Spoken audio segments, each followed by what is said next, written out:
या अंगणवाडी सेविका, मदतनीस आणि आशा स्वयंसेविका यांना पगाराव्यतिरिक्त इतरही 25,000 रुपयांचा मोठा आर्थिक लाभ मिळालेला आहे.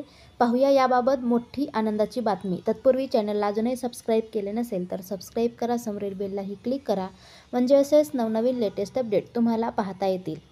अल्प मानधनात कर्तव्य बजावणाऱ्या चाळीसगाव तालुक्यातील आशा, अंगणवाडी सेविका आणि मदतनीस यांच्या सन्मानार्थ भाऊ या नात्याने आमदार मंगेश चव्हाण व पत्नी शिवनेरी फाउंडेशनच्या अध्यक्षा प्रतिभा चव्हाण यांच्या माध्यमातून मागील 3 महिन्यात झालेल्या 13 विवाहांसाठी प्रत्येकी 25,000 प्रमाणे 3,25,000चा आहेर देण्यात आला आहे. आशा व अंगणवाडी कर्मचारी हे स्तनदा मातांपासून ते बालकांच्या आरोग्याची काळजी घेतात, तरीही त्यांना अल्प मानधन मिळते. त्यांच्या परिवारातील विवाह सोहळ्यांसाठी आमदार चव्हाण यांनी मामाचे आहेर म्हणून मदत करतात.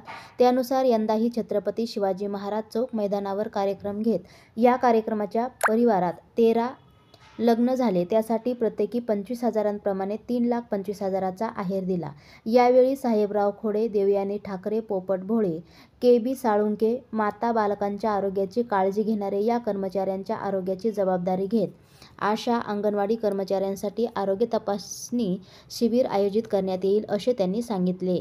शिवाय प्रत्येकाच्या मुलांचे लग्न मंगल कार्यालयात चाळीसगाव शहरात व्हावे अशी इच्छा असते, परंतु ते शक्य होत नाही. त्यासाठी या कर्मचाऱ्यांच्या मुला-मुलींच्या लग्नासाठी मंगल कार्यालयाचा 25,000 ते 30,000चा खर्च वाचावा म्हणून चाळीसगाव शहराजवळ खडकी बु येथे 4,000 ते 5,000 रुपयात लग्नांसाठी मंगल कार्यालय शिवनेरी फाउंडेशनतर्फे उपलब्ध करून दिले जाईल, अशी घोषणाही त्यांनी केली. संजय पाटील, सुनील निकम यांच्यासह अन्य पदाधिकारी उपस्थित होते. दरम्यान आमदार चव्हाण यांनी एक भाऊ म्हणूनही नेहमी या बहिणींच्या सुखदुःखात सहभागी असतो या नात्याची जाणीव ठेवत गेल्या 4 वर्षात मी 104 भाचींच्या लग्नात मामाचा आहेर म्हणून 25,000 प्रमाणे 26 लाख रुपये आहेर दिल्याचे सांगितले. शासनाच्या 100 दिवसांच्या कृती कार्यक्रमांतर्गत चाळीसगाव तालुक्यात 50हून अधिक अंगणवाडी सेविका, मदतनीस यांची भरती करण्यात आली. या 1 एप्रिलपासून त्या रुजूही झाल्या, असेही त्यांनी सांगितले. प्रास्ताविक संगीता गावळी यांनी केले. सूत्रसंचालन प्रदीप देसले यांनी केले, तर आभार सुलभा पवार यांनी मानले.